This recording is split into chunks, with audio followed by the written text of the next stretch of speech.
Full Moon sale காலை 9 மணியிலிருந்து இரவு 12 மணி வரை ஜூலை 29 ஒரு நாள் மட்டும். தற்போதைய அண்மை செய்தி.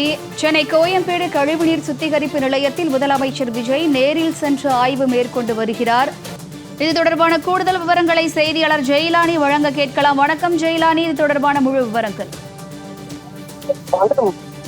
சென்னை கோயம்பேட்டில் செயல்பட்டு வரக்கூடிய 3ஆம் நிலை கழிவுநீர் சுத்திகரிப்பு நிலையத்தினை தமிழ்நாடு முதலமைச்சர் ஜோசப் விஜய் தற்போது ஆய்வு மேற்கொண்டு வருகிறார்.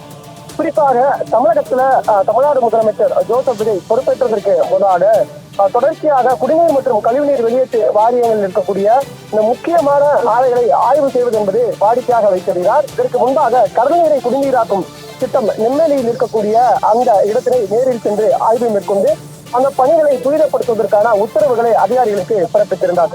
இந்த நிலையில தற்போது நாள் ஒன்றுக்கு 45 மில்லியன் லிட்டர் அளவிற்கு உற்பத்தி திறன் கொண்ட கழிவுநீர் சுத்திகரிப்பு ஆலையை முதலமைச்சர் ஜோசப் விஜய் தற்போது தலைமைச் செயலகத்திலிருந்து புறப்பட்டு வந்து நேரில் தற்போது ஆய்வு மேற்கொண்டு வருகிறார். குறிப்பாக கடந்த 2019ஆம் ஆண்டு சென்னையில உருவாக்கப்பட்ட இந்த 3ஆம் நிலை கழிவுநீர் சுத்திகரிப்பு ஆலையை பொறுத்தவரை 45 மில்லியன் லிட்டர் உற்பத்தி திறன் என்பது கொண்டிருக்கிறது. குறிப்பாக கடந்த 7 ஆண்டுகளாக செயல்பட்டு வரக்கூடிய இந்த சுத்திகரிப்பு நிலையத்துல தற்போது பின்பற்றப்படக்கூடிய அந்த சுத்திகரிப்பு நடைமுறைகள் என்ன, அவர்களுடைய செயல்பாடுகள் எப்படி இருக்கிறது, அது மட்டுமல்லாமல் அந்த கழிவுநீர் சுத்திகரிப்புடைய அந்த இயந்திரங்களுடைய திறன் எவ்வாறு இருக்கிறது என்பது தொடர்பாக அதிகாரியுடன் அவர் விரிவாக கேட்டறிந்து வருகிறார்.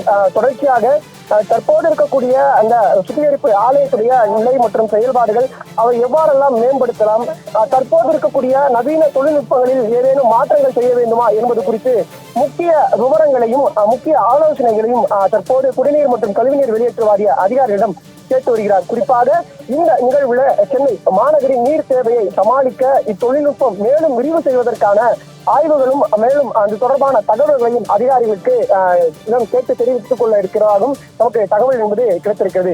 குறிப்பாக முதலமைச்சர் ஜோசப் விஜய் வருகையை ஒட்டி கோயம்பேட்டில் இருக்கக்கூடிய அந்த சாலைகள் முழுவதுமாகவே 2 புறங்களிலும் பொதுமக்கள், குழந்தைகள், மாணவர்கள் என ஏராளமானவர்கள் திரண்டிருந்தார்கள். எனவே ஏற்கனவே முதலமைச்சர் ஜோசப் விஜய்க்கு Z+ பாதுகாப்பு கொடுக்கப்பட்டிருக்கக்கூடிய சூழ்நிலையில சாலையில 2 புறங்களிலுமே பேரிகேடுகள், தடுப்புகள் அமைக்கப்பட்டு காவல்துறையினர் பாதுகாப்பு பணியில ஈடுபட்டு வருகிறார்கள். சுமார் 100க்கும் மேற்பட்ட காவலர்கள் பாதுகாப்பு பணியில ஈடுபட்டு வருகிறார்கள். குறிப்பாக தலைமைச் செயலகத்திலிருந்து புறப்பட்ட முதலமைச்சர் ஜோசப் விஜய்க்கு வழிநெடுங்கிலும் ஏராளமான பொதுமக்கள் மற்றும் கழக தொண்டர்கள் என ஏராளமானவர்கள் தொடர்ச்சியாக அவர்களுக்கு வரவேற்பை கொடுத்தார்கள். தொடர்ச்சியாக காரில் அமர்ந்தபடி பொதுமக்களை பார்த்து கையசைத்தபடி புன்முகத்தோடு முதலமைச்சர் ஜோசப் விஜய் தற்போது கோயம்பேடில் இருக்கக்கூடிய அந்த 3ஆம் நிலை கழிவுநீர் சுத்திகரிப்பு நிலையத்திற்கு வருகை தந்து அது தொடர்பான ஆய்வுகளை மேற்கொண்டு வருகிறார். இந்த கழிவுநீர் சுத்திகரிப்பு நிலையம் என்பது மிகவும் முக்கியத்துவம் வாய்ந்ததாக பார்க்கப்படுகிறது. குறிப்பாக ஆண்டுக்கு சுமார் 13 மில்லியன் லிட்டர் அதிகமான நன்னீரை சேகரிக்க இந்த கழிவுநீர் சுத்திகரிப்பு நிலையம் என்பது உதவுகிறது. அது மட்டுமல்லாமல் சுத்திகரிக்கப்பட்ட கழிவுநீர்கள் ஆறுகள் மற்றும் குளங்களில் கலப்பாமல் இருப்பதன் காரணமாக நீர் மாசுபாடு என்பது தவிர்க்கப்படுகிறது. அது மட்டுமல்லாமல் தொழிற்சாலைகளுக்கு மறுசுழற்சி செய்யப்பட்ட அந்த நீர் வழங்கப்படுவதன் காரணமாக குடிநீர் வளங்கள், குறிப்பாக பொதுமக்களுக்கு தேவையான அந்த குடிநீர் ஒரு புறத்தில் வழங்க வேண்டியிருக்கிறது. அதே நேரத்தில் தொழிற்சாலைகள் உற்பத்தி திறனை மேம்படுத்துவதற்காக குடிநீர் வழங்கப்பட வேண்டியிருக்கிறது. இது போன்ற தொழில் நிறுவனங்களுக்கு தற்போது இதுபோன்று சுத்திகரிப்பு செய்யப்பட்ட மறுசுழற்சி செய்யப்பட்ட குடிநீர் வழங்குவதன் காரணமாக தொழில் மேம்படுத்துவதற்கும் குடிநீர் தேவையை சேகரித்து வைப்பதற்குமான ஒரு வழிவகையாக அமைந்து வருகிறது.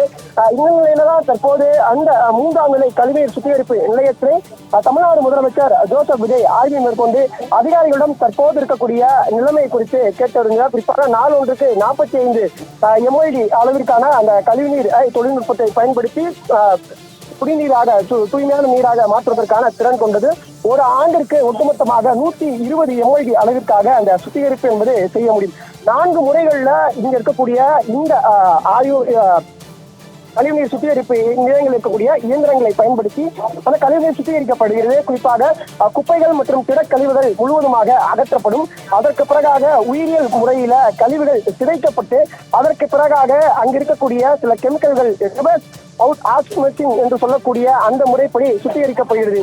இறுதியாக ஒசோனேஷன் என்று சொல்லக்கூடிய கிருமி நாசினி ஆகியவை பயன்படுத்தி அந்த நீர் என்பது சுத்திகரிக்கப்படுகிறது.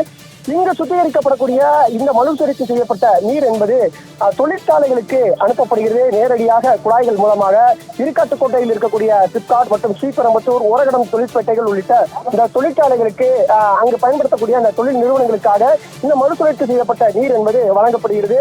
குறிப்பாக ஒரு ஆண்டுக்கு நாம் முன்பு கூறியது போன்றுதான் ஒட்டுமொத்தமாக 13,000 மில்லியன் லிட்டருக்கு அதிகமான நன்னீரை சேகரிக்கக்கூடிய திறன் இந்த இயந்திரங்களுக்கு இருக்கிறது. எனவே நவீன தொழில்நுட்பத்தை பயன்படுத்தி இவற்றை எவ்வாறு மேம்படுத்தலாம் என்பது தொடர்பான ஆலோசனைகளையும் தற்போது இருக்கக்கூடிய திறன்கள் குறித்தும் தற்போது தமிழ்நாடு முதலமைச்சர் ஜோசப் விஜய் அதிகாரிகளிடம் கேட்டறிந்து வருகிறார். பிலிகா,